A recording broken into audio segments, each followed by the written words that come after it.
لبابەتên هونەری بەردەوامن و بەرەو ڕۆژاوای کوردستانی ولور موراد ساز کۆمامۆستایەکی موزیکەیە ji bajarê Amûdê Rojavayê Kurdistanê ji 25 salan ve ciwan û zarokan hînî amûrên muzîkî û herwiha solfêjê dike. Giringiyeke mezin di dehînkirina zarokan ji muzîkê re û dûrkirina wan ji rewşên şer.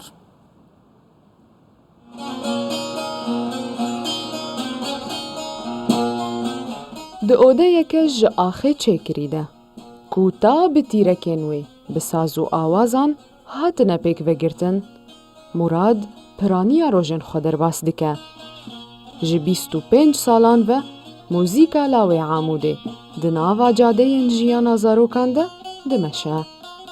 Armanca sereke bo Murad ew e ku di jiyana zarokan de dengê muzîkê bi seriyê şer û kuştinê bikeve.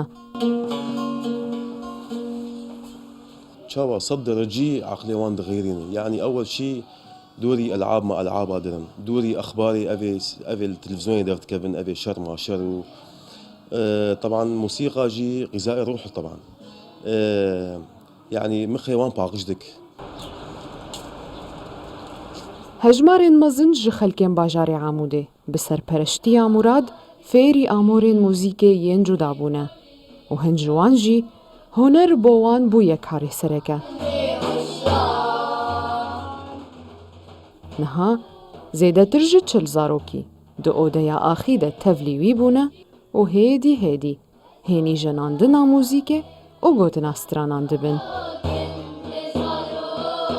وقت من ياكتان يعني تكاري بيجي أم ناخذن إنه يعني عقلي وان هذا جيكدن يا هذا أو مثلا تشتي غلط بكن يا تشتي ببين تلفزيون يده أم خازم إنه رأسا هين شعبي خبتك يعني صفا دواسيا أزوي أم يتين مركزي وأم يتعلمين موسيقى.